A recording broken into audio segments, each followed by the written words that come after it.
नमस्कार, फिट रहे इंडिया की सेहत की खबर में आपका स्वागत है। आज की लेटेस्ट खबरों में हम जानेंगे टाइप 2 डायबिटीज पर जारी हुई एक रिपोर्ट के बारे में।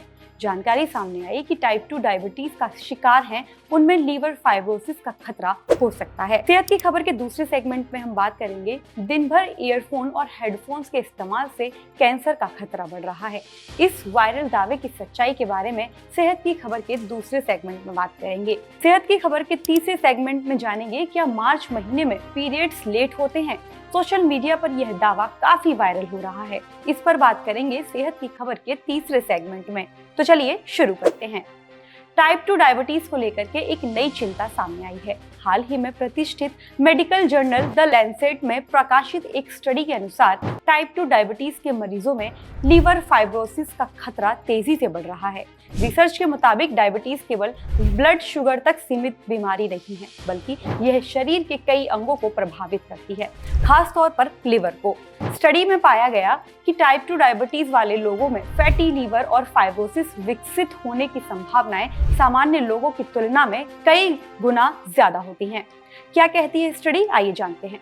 रिपोर्ट्स के अनुसार लगभग 70% तक डायबिटीज मरीजों में फैटी लीवर पाया जाता है। इनमें से बड़ी संख्या में मरीज आगे चलकर लीवर फाइब्रोसिस या फिर सिरोसिस का शिकार हो सकते हैं। Type 2 diabetes insulin resistance diabetes है, उसमें इंसुलिन भी बढ़ा है और ब्लड शुगर भी बढ़ा है। तो ये मैं क्यों कह रहा हूँ गलत चल रहा है, जितनी दवाएं दी जा रही हैं डायबिटीज के ट्रीटमेंट के लिए इंसुलिन की मात्रा को बढ़ा रहे हैं। बढ़े इंसुलिन में इंसुलिन और आप बढ़ा रहे हैं, इंसुलिन रेजिस्टेंस कर रहे हैं। एक समय ऐसा आएगा पैंक्रियाज का बीटा सेल जो इंसुलिन रिलीज कर रहा था एग्जॉस्ट हो जाएगा, थक जाएगा, इंसुलिन बनना बंद हो जाएगा, फिर आप इंजेक्शन फॉर्म में इंसुलिन देते हैं। बिल्कुल। तो जिसको आप इंसुलिन रेजिस्टेंस को कम करते डायबिटीज को रिवर्स कर सकते थे, उसको आपने इरिवर्सिबल डायबिटीज में कन्वर्ट कर दिया। यही रास्ता इंसान को कैंसर की तरफ भी ले जा सकता है। एक ही रास्ता है जिस रास्ते में कहीं रुक के इंसान हाइपरटेंशन कराएगा। आमतौर पे आप सुनते होंगे हाइपरटेंशन ज़्यादा नमक खाने से बीपी की मात्रा बीपी होता है, ब्लड प्रेशर की शिकायत होती है। पहले आपको मालूम है हंटेरियन सोसाइटी जब थी, इंसान शिकार करके लाता था और नमक में लगा के लेप करके रख दिया जाता था।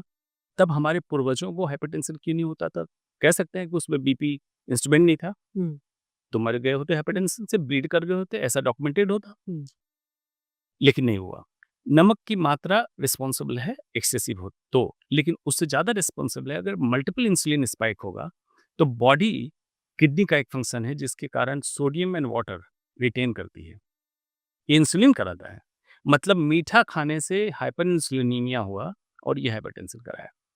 तो ऐसे व्यक्ति को क्या करना है, सिर्फ उसको खाना, आप ईटिंग विंडोज का तय कर दें, 6 से 8 घंटे में खाना खा लो।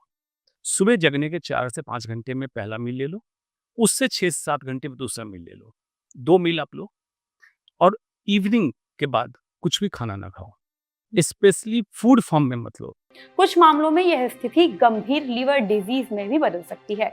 इसके अलावा स्टडी में पाया गया कि डायबिटीज लीवर में फाइब्रोसिस की प्रगति को तेज कर देता है, जिससे बीमारी जल्दी गंभीर हो सकती है। इसका खतरा क्यों बढ़ रहा है, आइए अब जानते हैं। विशेषज्ञों के अनुसार इसका मुख्य कारण जो है वो इंसुलिन रेजिस्टेंट, मोटापा और मेटाबॉलिक डिसऑर्डर्स हैं। ये सभी फैक्टर्स मिलकर लीवर में फैट जमा करते हैं, जो धीरे धीरे फाइब्रोसिस में बदल सकता है। आइए अब जानते हैं कि क्या करना जरूरी है। स्टडी में सलाह दी गई है कि डायबिटीज मरीजों की नियमित लीवर स्क्रीनिंग की जानी चाहिए, समय रहते बीमारी की पहचान की जानी चाहिए, लाइफस्टाइल और सुधार यानी कि डाइट और एक्सरसाइज पर ध्यान दिया जाए।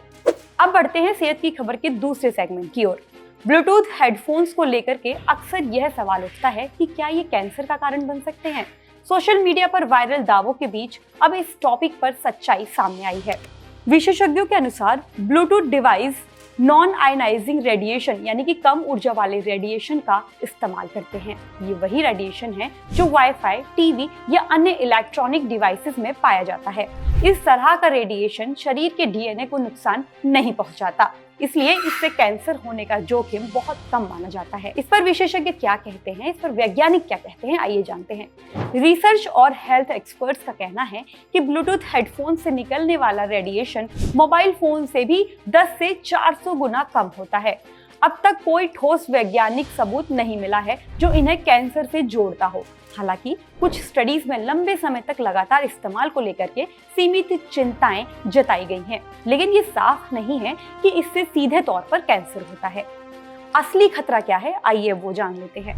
विशेषज्ञों के मुताबिक ब्लूटूथ हेडफोन्स का सबसे बड़ा जोखिम जो है वो कैंसर नहीं बल्कि सुनने की क्षमता यानी कि हियरिंग डैमेज, लंबे समय तक हाई वॉल्यूम पर इस्तेमाल। क्या सावधानियां रखनी चाहिए, आइए अब जान लेते हैं। लंबे समय तक लगातार इस्तेमाल से बचें। वॉल्यूम को जो है वो 60 से 80% तक ही रखना चाहिए और बीच बीच में ब्रेक लेना बहुत जरूरी है।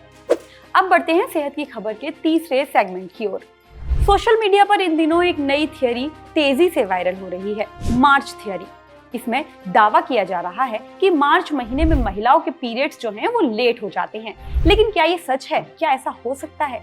आइए थियरी क्या कहती है जान लेते हैं। इस थियरी के मुताबिक मौसम में बदलाव, सर्दी से गर्मी की ओर ट्रांजिशन और सूरज की रोशनी में बदलाव की वजह से हार्मोनल इम्बैलेंस प्रभावित होता है, जिससे पीरियड्स देरी से आ सकते हैं।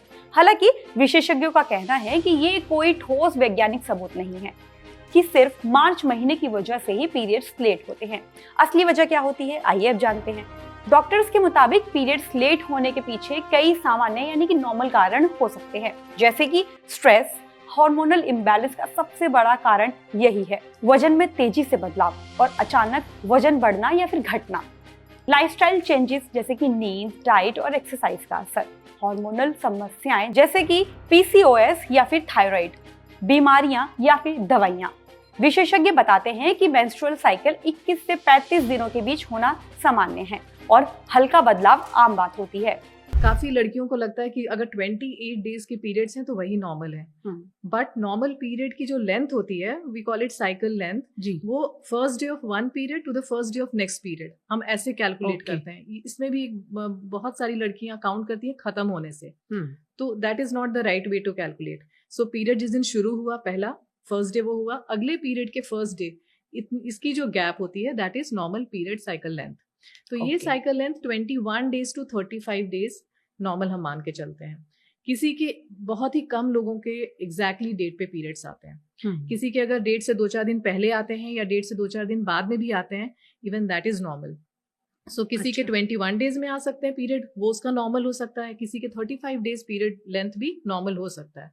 But what is not normal कि अगर किसी की साइकिल लेंथ चेंज हो रही हो, मान लो किसी के 25 दिन की साइकिल है, अब अगले मंथ उसकी 35 डेज हो गए, तो वेरिएशन अगर 7 to 8 डेज से ऊपर हो रहा है उसके, और ये चीज साल में 2-3 बार अगर कोई नोटिस कर रहा है, तो देन दैट मीन्स कि कोई इश्यूज हो सकती है, कोई प्रॉब्लम्स होते हैं और that needs to be checked. Otherwise 21 days to 35 days cycle length is normal. अब ब्लीडिंग की बात कर लेते हैं, कितने दिन ब्लीडिंग होनी चाहिए, वो अगेन एक कंफ्यूजन है। कुछ लोगों को लगता है कि 7-8 दिन ब्लीडिंग हो रही है तो वही नॉर्मल है, 2 दिन ब्लीडिंग हो रही है तो उसके पीरियड्स ठीक नहीं है। नहीं, अगेन किसी का नॉर्मल 2 to 3 डेज भी हो सकता है फ्लो, किसी के नॉर्मल 5-6 डेज भी हो सकते हैं। ऐसा क्यों होता है? किसी के 2 दिन, किसी के 6 दिन? मतलब ये हार्मोन्स कितने बन रहे हैं, कितने नहीं बन रहे हैं, उसे एक पैटर्न होता है। हर किसी की अगर हम फिजिकल अपीयरेंसेस ही देख लेना तो सबकी सब चीज सेम नहीं होते हैं ना।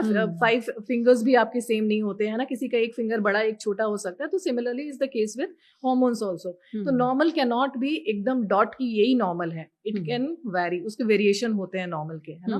तो पीरियड्स तो बहुत ही, and it is like periods की जो फ्लक्चुएशंस होती हैं बहुत ज्यादा होती हैं। तो नॉर्मल फ्लक्चुएशंस क्या है और अब नॉर्मल फ्लक्चुएशंस क्या है, ये पता होनी चाहिए।